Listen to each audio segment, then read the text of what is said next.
Hello and welcome to the Cherish Ball interview with my special guest this time is Mr. Urshifu Single Strike, Shiny Jolteon Lover. It is Mr. Oatey. How are you doing, good sir? Good. Thanks for having me. Oh, hey, it's thanks for agreeing to do this. This is a pleasure to talk to you again. It's been a long time, probably about a It year, I would has. say. It's I been think so. close to that. So, for those of the people watching, why don't you go ahead and introduce yourself, who you are, where you're from, and what you do for a living? Sure. Yeah. So I'm Odie, and I live in Massachusetts, kind of sort of near Boston, a little bit outside. Have lived here, grew up in New Jersey, and then moved here for college, and have been here ever since. I work as a data scientist, and spend a lot of my days programming in Python and SQL. I spend a lot of days talking to the computer, hoping that it talks back, and rarely does, but when it does, it's kind of nice. So, Python coding. That's a lot of fun. yeah. Do you enjoy coding? I'm just curious. Or like, But yeah, I love it. It's like a puzzle every day. yeah, So that's the thing about it. The only issue is like whenever you can't figure it out, then you get really frustrated. But I guess my minimal Python experience shows. That's really cool. no, I think yeah, with coding, um, for me, it's like some days like I'll make obscene progress. Like some days I'll make 10x the progress I make other days for that reason, where it's like you just can't figure something out, and then it's like if somebody comes behind you and like hits you with a bucket of cold water, that's what you need to have happen. Then it's like, oh, like I haven't, I'm like, I can stop brute forcing this, or I can you're stop, you're on hour like 6 or 7 of the workday, and you're just like, exactly, I need some type of pick me up. Coffee's not gonna do it. So you just have your ice bath right next to you. You stand exactly, up, just dunk your head in it, and go on with your way. Yeah, that would be real exactly. effective too. Got to do a study on that. How to increase productivity. Have ice baths at the ready. Yeah, I actually don't drink coffee really, or do any, stuff like that. I just usually I run in the morning, and that usually gets me going, and then that'll usually sustain me. I try not to be too reliant on coffee or anything, or like So no anything caffeine at else. all. No, no, not really. Oh, that's It's awesome. not my thing. It's just Yeah, pure lactic acid after the run. exactly. Which actually, for those watching, talking, you finished a 12-mile run before doing this? Yeah, I got back like 15 minutes ago. So I was like, I had to hustle back. I was like, Uh, hey, I left a little late, and I'm like, all right, I know I got to talk to Spades at 1, and I'm like, I got a whole ass, but I want to get 12 miles in. So, so that's really cool. Do you do competition running at all? so sometimes I think the pandemic threw a wrench in that because like Mm-hmm. the races were canceled for so long. But, before that, certainly I would do a lot of I do 5K, 10K. I do some adult track running. Hmm. Um, So like stuff like that. It's like 1,500-meter, mile, 5K, stuff like that. I don't really like, I mean, I generally train, like I'll run like 8 to 10, 12 miles a day or so, but like I don't usually do longer races. Usually not, I usually don't do too well when the distance goes up that high. I'm much more like shorter and faster. Yeah. So I guess my next part was, would you have you ever considered doing a marathon? 'Cause it seems like you're halfway there. Oh, I could finish one. It's like I don't really have a desire to. It feels like, I don't know. I'm a bit like if everybody's doing something, I just like I don't like to do it. So marathons got too popular, so I'm like I don't feel the Mm. need to do it. So if marathons get unpopular, then I probably will do it because I'm a contrarian. So That's yeah, pretty funny, but yeah, that's really cool. All right, let's move into some of these questions here. So, how did you get into Pokemon in general slash competitive? sure. Um, I think maybe I've hinted around, right? I'm in my 30s, so I'm a bit older. So I uh, played the original Red Blue on a Game Boy when it came out. Um, and I had link cables, and I remember at my elementary school, I can still remember the image in my mind, right, of Pick and Charmander, and we would sneak our Game Boys in and play, after school. And so that was my introduction to Pokemon. Was I had Pokemon Red, and chose Charmander, and that was how I got into it. And I've played literally every Pokemon game since. And so I would say in terms of competing, so I would always play whenever they would get add multiplayer. I would love to compete, right? We would play with link cables and like stuff like that when I was a little Oh, you boy. you had a And, link cable? yeah, I had a link cable. You're Yeah. like the only person that like I've met that had one. Oh yeah. I couldn't Oh, find any. That's why I was like, what? That's awesome. yeah. Yeah, no, I remember, and we would trade and like because you had to get your Golem, right? Golem used to be really good in Red Blue, um, Hmm. and Yeah. Gengar too, right? I think Gengar was another trade Yeah, evolve. it was. And then Alakazam. Azam was good. Man, that's So awesome. ironically, my love affair with my Jolteon started at that time because what would happen was I would choose Charmander, right? And like Hmm. Charmander, or obviously once you get Charizard, it has a tremendous water weakness, right? And there were a fair number of like water trainers and Hmm. like, you'd have to like electrocute Magikarps and stuff. And so it's like I remember getting the Eevee and you could evolve it obviously one of the three ways at the time. And I was like, I need something to cover water. And so I was like, all right, well, this thing and Jolteon, like, of course, back when it was just the original 150, its speed tier was off the charts, right? Hmm. And so you could hit things, you'd hit things first, and like speed advantage would be tremendously important. It would get pin missile, right? So it could deal with Alakazam. Um, it had fantastic utility, and so I would use it, all the time. So that's kind of where that love affair began. So That's a great little tidbit there because I've known you for so long, and now the truth of where the Jolteon came from is revealed. exactly. And then So that's I'm that's guessing you really like the new team logo. oh my goodness. Oh, when Zach showed that to me, I was like, I I I was floored. I was basically giddy. Like I was on the verge of squealing, like an animal. Yeah, it I loved it. like Crushed it. not only like just the look, it looks fantastic, but like if you look deeper, you see Celadon City is where you get the Eevee, right? Or or is that Yeah, and then not? you have Or is it that city or is it? It's the city with the grass gym. Was it Celadon? Celadon City. Okay, that's Celadon where you has the get it. grass jetty.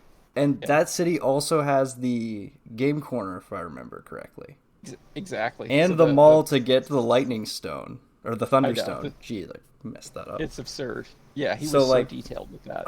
Yeah. like truly immaculate. And I guess yeah, point out to people watching, his profile pic is his team logo as well. And yeah, that's the Jolteon is. Did you ever have a shiny one? That's what we really. Yes. Yeah, so basically, when I get a new Pokemon game now, first thing I shiny hunt is Eevee, and I will evolve it to a Jolteon. Literally insta. Like, first thing that I shiny hunt. So, So um, step one, beat game. Step two, find Eevee. Step three, shiny hunt. exactly. That's exactly right. That's awesome. Um, yeah, so I'll get a shiny, usually get a shiny Jolteon. Probably before I even build like a competitive team. So, uh, That's sweet. I'm guessing you did that in Sword and Shield then as well. Sword and Shield, I actually have a shiny for every evolution. Oh, Um, sweet. Yeah, so and I think I had a hidden ability shiny for every evolution. I think. May I think one of them doesn't have a great hidden ability. Maybe Flareon, because I think No, I have one with Flareon was guts. So guts, wasn't it? is that the hidden for I Flareon thought though? it I don't think was. I don't it remember. might be. Might be. One of them I don't have the hidden because it's not I didn't desire it for some reason. But like every other one I think I do. Okay. Yeah, that's awesome. And then you said about getting into competitive, so you started with the link cables, and then it went to when they made online, and then now it's easier than ever to play competitive in Sword and Shield. So So I would Yeah, imagine I that's mean, kind of where it took off. yeah, like I would always play like, um, like when Showdown came out, like I would use that, right? Hmm. And because yeah, like I think that's right. It's like it used to be such a chore to get a competitive team. Like you'd spend all this time leveling things up, right? And with the bottle caps, and I mean, it was just a nightmare, right? Yeah. Or you'd have to breed natures and like, I mean, hidden power. If you wanted like hidden power fire for like Ferrothorn coverage or something, it was just a nightmare.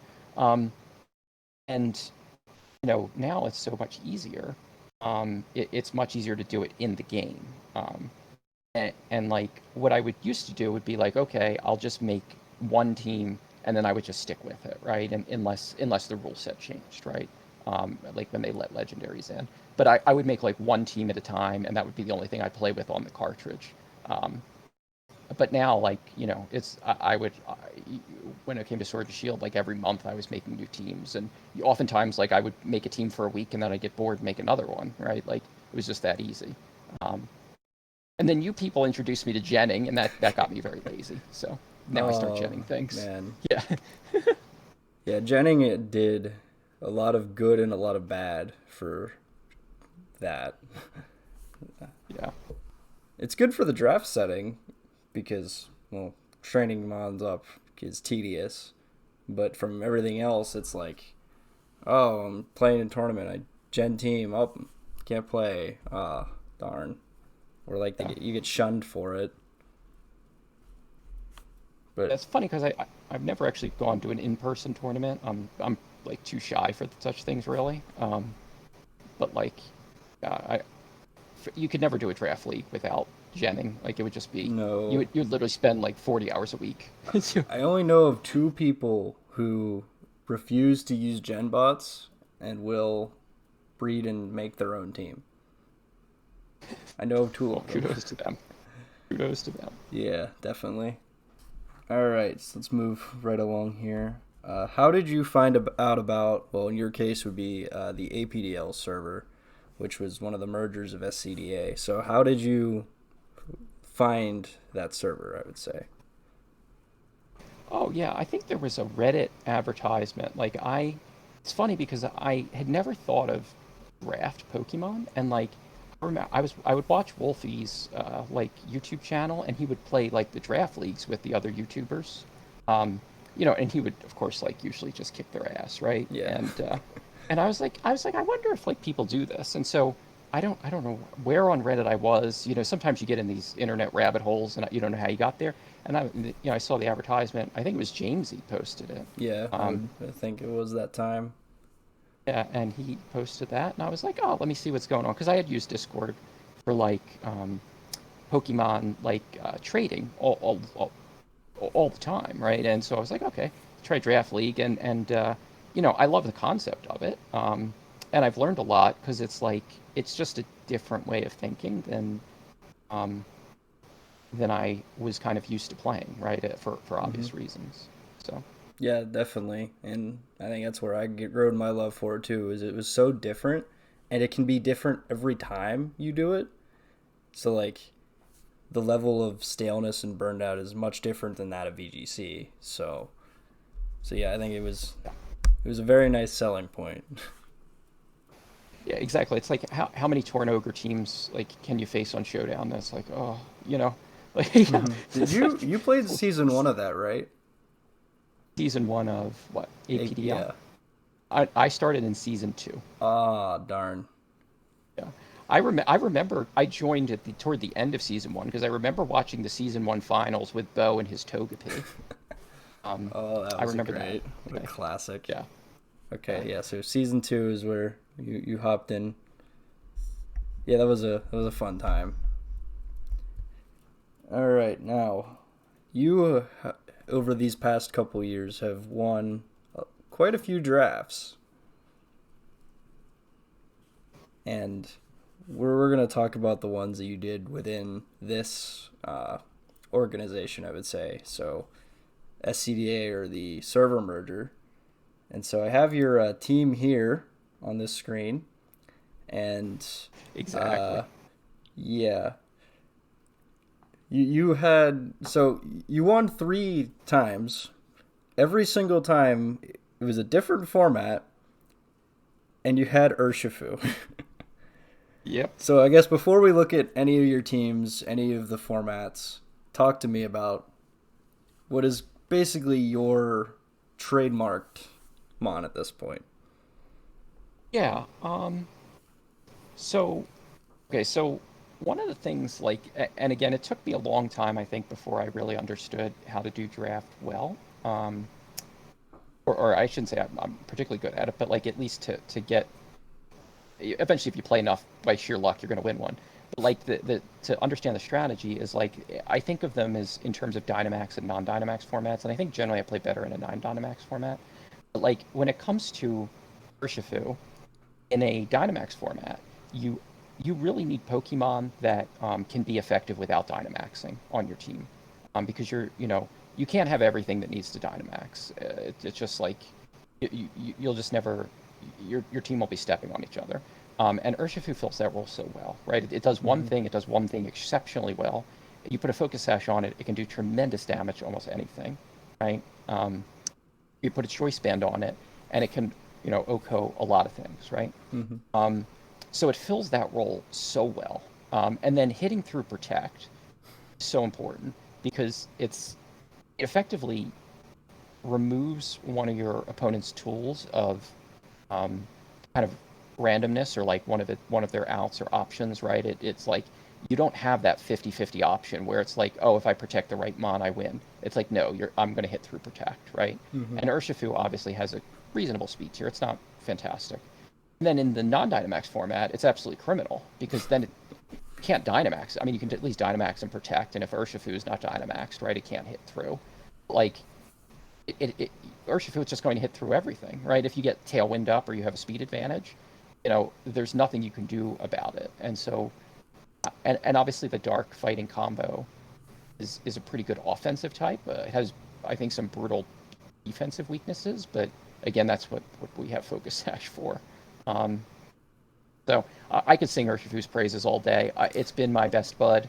I think every time I've won the league, I think in the times I've won the league, I've pretty much brought it every single game, maybe with one or two exceptions. Um, I mean, if you're preparing for me and I have Urshifu on my team, you know one of the four mons I'm bringing every game. So there's some predictability that But that I predictability have. doesn't matter. I can say Yeah, that from exactly. experience. I've played you twice when you had an Urshifu, and both Yeah, times, nope, can't do it. yeah. All right, So let's move to those teams. So I have all 3 of your championship teams here. We oh, got cool. so these are all 3 different formats, which I guess I'll just let you choose which one you want to start off with discussing. Yeah. So I remember the platinum one. I remember that pretty distinctly. So that was the first one I had won, Yeah, we'll and go this was ahead just a and classic. use that. Okay. Um, yeah, this was like so. This one was a format where you could not Dynamax the restricted.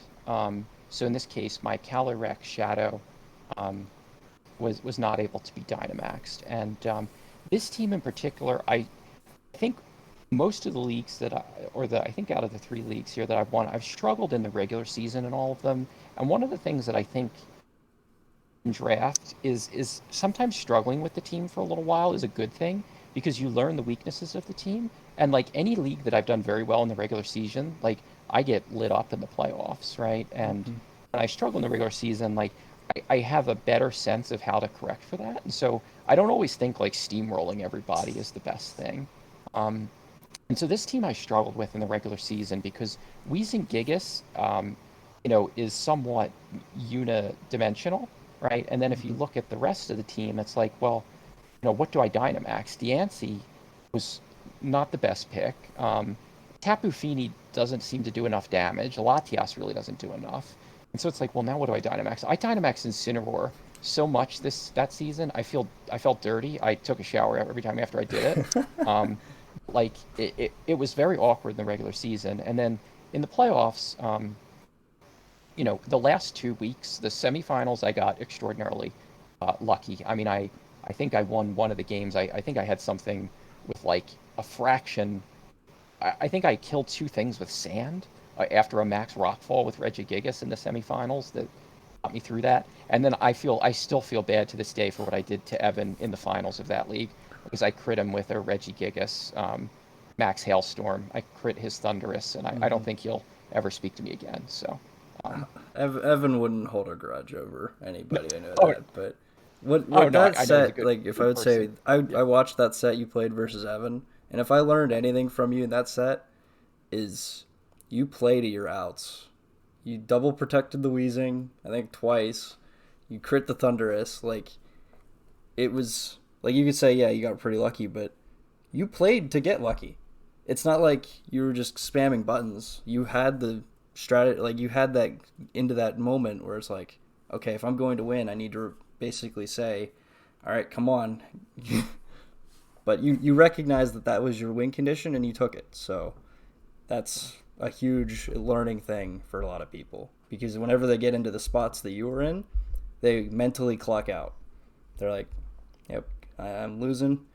I'm going to click an attack with my Wheezing instead and just let it die. But you found the line that won you the game, and that's the best thing. The funny thing is about that series, literally, I had put a choice specs on my Calyrex Shadow, and he had an Indeedee female, and I was so stupid in the sense that I forgot to put expanding force on my Calyrex Shadow, and I had done all the calcs on it because I was like, oh, expanding force, choice specs would OHKO his Thunderous, right? Because I thought that he would do this, and I just forgot to put it on there. I was like, oh my god, Uh-huh. I couldn't believe it. I could have won the set like right there. Um, it was like it was quite an emotional roller coaster, that one, for that reason. Because Mm-hmm. then, as you said, like I had these kind of like I had to get a double protect to win, and like yeah, so it was like on a knife's edge the whole time. But I had made a mistake, and it had flustered me a little bit. Mm-hmm. But yeah, it's about overcoming those mistakes that separates people from being runner-up and champion. So, so that was very incredible. All right, let's move on. So, which one do you want to talk about next? Do you have the Ultra or and Safari?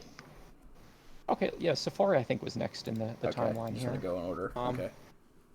yeah. So this was a national Dex league, so no Dynamax, which is generally I prefer. This was another one of my tendencies that I think I've gotten away from, where it's just a six-mon draft. I think this is another thing that people make fun of me for, justifiably.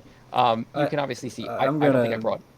comment on Yep. that. I guess they can make fun of it all they want, but it's winning. I mean you can say like, oh, it's not optimal to do that, and he's like, here's my trophy. Now tell me again. Exactly. Yeah. So this was a classic six-mon draft. So I don't think I brought Abra, Amora, Aaron, or Impidimp. I'm quite sure I didn't bring them at all. Um, so this one, I hated this team the entire time. I'm still shocked that I won this, but like, um, the it had a lot of speed. Two prankster mons that did slightly different things. Lipard, um, you know, and Whimsicott both had prankster, which kind of like made them a little redundant in retrospect, but like uh, they do have slightly different move pools. Reggie Eliki obviously can hit hard and has unbelievable speed. Feeney has wide utility, and then Urshifu, in a non-Dynamax format, is just a monster threat. And Mega Charizard could set the sun for itself. Um, yeah, so um, yeah. So anyway, this is like a really, really hyper offensive team, high speed tier, and pretty much like non-Dynamax format. I don't think this was a well drafted team. I think that this was one where I think I barely made the playoffs, and then happened to play through the bracket with a couple good games, and won. Yeah, Yeah. not much else to say here. Yeah, it was just like you had every you played every matchup in the playoffs, which you had to play four, by the way. Oh Yeah, yes, you had to play. You played through all of them. You overcame a lot of doubts because that was the season that I did the brackets, and I remember that yeah, yeah, and a lot bracket. of people had you losing to, I forget if it was Junebug or Oxawave. Yeah. but Um, one of those two. I And remember the then was finals in Kirky, and then I hit him with an encore. Like he had set trick because he had beaten me in the regular season with Trick Room. He had a Mega Audino, and I mhm. was like, all right. I remembered back in season two. I remember there was a game between I think it was what was the guy's name? What was the guy's name? He was from Israel. Um, Hasugal. no, no, not Hasegal, Oh, the other oh, guy. Froggy? Froggy, and Froggy played Alexa in a game, and I remember Alexa had a Whimsicott, and she encored his Dusclops, and I was like that was such an ingenious idea to bust Trick Room, and so I remembered that, and I remembered Kirky was going to set Trick Room, and I just encored him with Whimsicott, and I really messed with him. Um, Yeah. so I remember that finals, but that was I guess the advantage of season two, so I can thank thank Alexa for that idea way back when. Yeah, that's cool. And then Megazard Y did pretty good against Melmetal, we've learned. Yeah, it's an interesting matchup.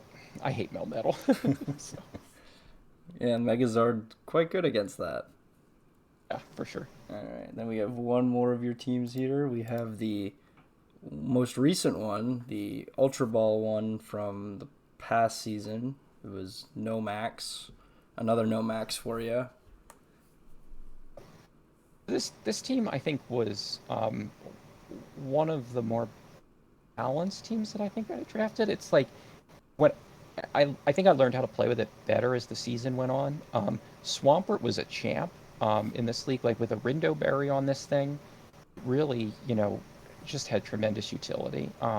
I think this was one of the few leagues where I actually brought everything at least once. I remember bringing Porygon against, like, I remember the final season, I think I needed one kill to make the playoffs, at least at the eighth seed, and I was playing, who was I playing? Iliako, right? Mm-hmm. Um, and I had to get one. I mean, he just steamrolled me 2-0 in the set, but I got my KO to get to the playoffs, and I had to play him in the quarterfinals. And I remember that's where Porygon shined because it was like Porygon is like I shouldn't say this because people are going to draft it, but like Porygon is now always on my radar as a Trick Room setter for like budget. It's just like it's like a fantastic budget Porygon too, and it's often like a single point, so Mm-hmm. it's like there's no reason not to draft it, and it has some utility. But yeah, this was like a bizarre, like Celesteela, I hate. I would not have drafted it in retrospect, but it was annoying enough that it forced people to prep for it that, you could at least troll with it. But yeah, I mean, this is another one. I think all three of these seasons I won, I barely made the playoffs, and then, um, kind of was able to understand the weaknesses of the team and get better in the playoffs, which I think is important. And it's also, I think, another thing I've kind of picked up on is when you rematch people, you adapt so much better than they do. Like you said, you lost to Ilya, what, the previous week. So then you went into the quarterfinal match with, I would take a whole new game plan. And then, Yeah. yeah, you ended up winning when it mattered more. So I don't know what other matches you played in the past that I guess that storyline makes a little sense, but it's just what it seemed like. It's like, yeah, you spent your regular season seeing all the matchups, seeing how your team worked, and then the playoffs, you dug down and said, all right, this is how the team works. I know how to do that. My opponent has to guess, and you managed to win your rematches. That's really good. Yep, for sure. All right. So, out of your three championship teams, did you have a personal favorite of the three? So I really wanted to win the Ultra Ball, so I'm always going to be sentimental for that. So that would probably be my favorite team here. Um, in terms of yeah, so yeah, I would say the Ultra Ball team is probably my favorite. Plus, I also like when there are fewer restricteds. I don't. I, I I think Yeah. that it in a draft format it allows for more creativity. Mm-hmm. I was gonna say your favorite one was the one with Urshifu single strike, but Exactly. So but yeah, that's really cool. 3-time champion. That's impressive. yeah, many time loser. But But that's how you if get you better, play you it, know. Like if you play enough, yeah, you win. If you, Yeah, definitely. All right, I mean, well, I think just you do stick. get We'll better just like stick Urshifu from back up losing. here. Yeah, you do definitely get better from losing. So it's like it's hard to get steamrolled, but if you don't occasionally get steamrolled, you're not learning. Mm-hmm. All right, well, we were gonna head back to the main screen here. I have one final question for you. Sure. Yeah. So, entering into the Cherish Ball division, what's going through your head? Are you excited, nervous? Talk to me. So I'm definitely not nervous. I don't. I mean, I play mostly for fun, and I think hopefully people know win or lose. I just enjoy as long as we get a good game with good sports. I'm always happy. I think there's a lot of good battlers now on the server. A Mm-hmm. lot of people that I really, in order to feel like I got a chance to win, like I've got to have solid prep and I've got to really, have a clear head when playing. And so I think that, it's going to be, assuming that, most people participate, I think it's going to be um, a league where, I think I could easily go, oh, and I think it's 6 weeks long. I mean, I could easily go 0-6, right? Like there's a Mm-hmm. certain realization of that. Um, Anybody can go 0-6, which yeah, feels real weird to say that a League of Champions and somebody's going to go 0-6. exactly.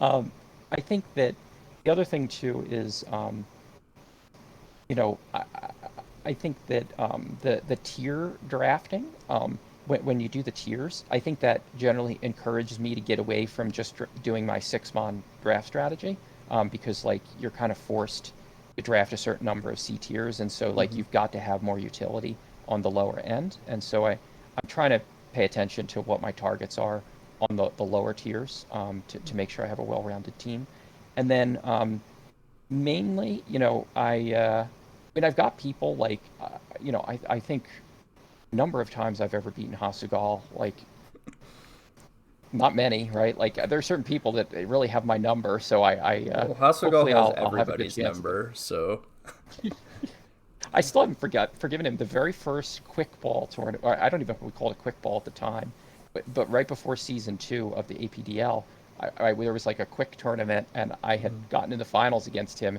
and he just trolled me with Misty Explosion, Misty Explosion. What was it? Oh Uh, no. Carbink, and he had telepathy Tapu Fini, and just steamrolled me. I still haven't forgotten about that. So Wow. All right, yeah, so we know which match we need to highlight if that comes to it. exactly. That needs to be a feature. Alrighty, yeah. So that's going to wrap up the interview. Then it was a pleasure talking to you again. This was a lot of fun. Thank you for joining me. To talk to you. Yeah, and then so I guess for those who are watching, uh, keep your eyes out. We're getting real close to the start of the season. We're less than a month away from the most competitive and I would say the most engaging season of SCDA history. So, my name is Spades, and then my guest Oatey. We will be signing off.